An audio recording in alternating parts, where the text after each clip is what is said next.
Tá tranquilo, tá favorável. Tá tranquilo, tá favorável. And you guys know something about Brazil? Well, Some word in Portuguese? I know a sentence in Portuguese that is Eu sou o rapaz mais doido do mundo. Fala galera do Pipocando, beleza? Eu sou o Lucas AP, diretamente aqui da Argentina para entrevistar uma galera do elenco das séries originais da Netflix. Teve entrevista com Michael Kelly de House of Cards, teve entrevista com Ashton Kutcher, com uma série nova chamada The Ranch, que tá saindo agora na Netflix, e muito mais. Então, vamos que vamos!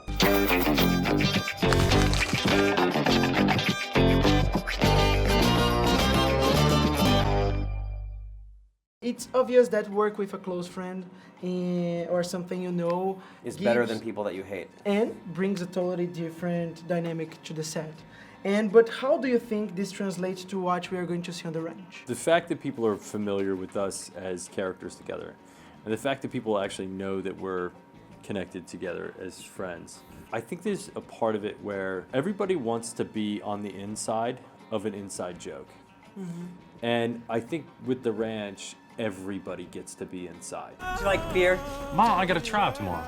Make it a whiskey. These two characters are completely different than Hyde and Kelso, which is where we worked together last on that 70s show.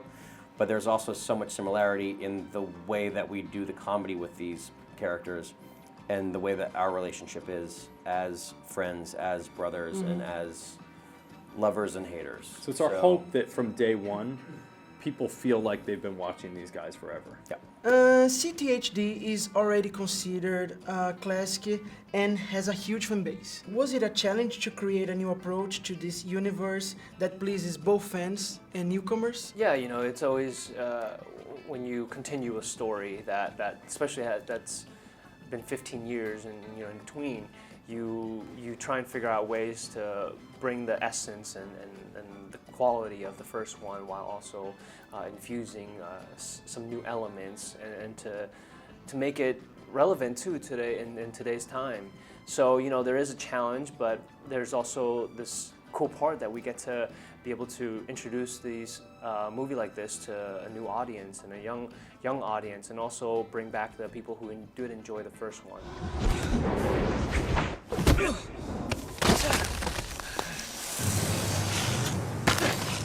Season 4 begins with the tension and we saw at the end of the season 3. And characters at first are working on different sides, almost like rivals, and start on this higher and more frenetic notes. Changes your approach for the rest of the season? Obviously the stakes are very high at the end of 3. The thing that I did at the end of 3, obviously, he carries that with him. The stakes are very high, and then, you know, 4 or 5 episodes in, the stakes get the highest they've ever been on the show. So yeah, I think that momentum carries throughout the whole season, and I think that's one of the things I like so much about season 4, is that energy. The stakes at the end of 3 are so high, and they only get higher. Yeah. And by the end of 4, you're just like, what the hell's going on? Yeah.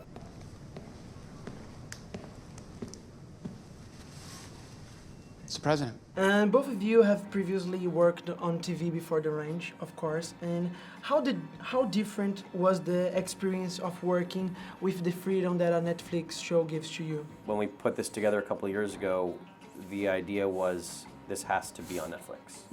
We have to make a show for Netflix. We have to make a show good enough for Netflix and for their audience and their demographic, because they expect the best. And so we can't just come out with a general sitcom and expect people to watch it on Netflix, because they won't. And as a creator, you get tired of the same old thing. And as a viewer, you get tired of the same old thing. And the really cool thing about Netflix is there's not a lot of the same old thing. Like, the things that Netflix is doing are really pushing the edge of what you can do. And, you know, for us, we've done probably collectively 600 episodes of situational comedy. We didn't want to make a show that we were in charge of, that we were the executive producers on, that we were starring in, that was the same old thing. We want to do something that people haven't done before. But we love that medium. Like, we love performing in front of a live audience on Friday nights. We love that people sit down at 6 o'clock and flip on their TV and they'll watch a sitcom. We love shooting in front of multicam where whatever happens in that moment gets captured on all sides so that true improv can be alive.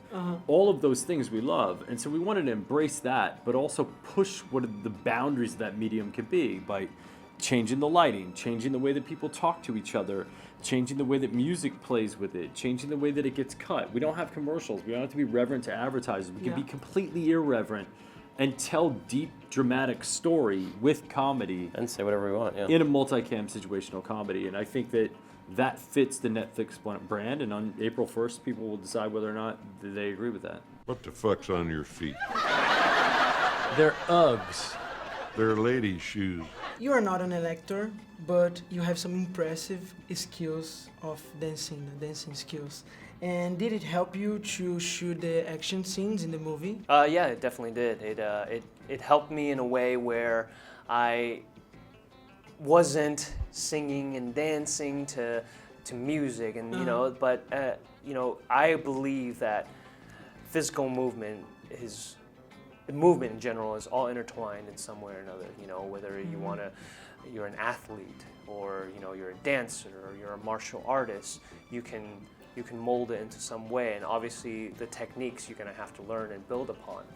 But for me, choreography obviously helped, because at the end of the day, that's what they teach you. They teach you a certain sequence that is going to be a whole sequence that you learn on the fight sequence. But what was challenging is sometimes they would completely change it and add new things. But I adapted easily when it comes to improving. Sometimes you just have to react. Just like an actor, you would have to react if someone improved. And same thing with dancing. If someone does something different, you just have to react to it. Yeah.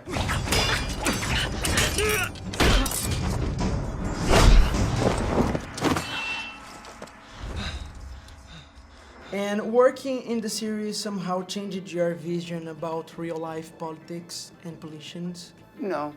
I think I've only become more interested in politics since the start of the show. I've always been interested in them, but this show and working on it and going to Washington D.C. for the Correspondents' Dinner every year, and now very much so, because now I'm actually walking the halls, and I'm fighting for the Older Americans Act, and I'm helping push a bill through Congress right now, and that's exciting. I'm actually doing real work there now, so it's very rewarding. And can I teach you dance from Brazil? Yeah. Okay, it's called Tá Tranquilo, Tá Favorável. You guys invented new music? Give it to me. Tá tranquilo, tá favorável. Tá tranquilo, tá favorável. Tá tranquilo, tá favorável.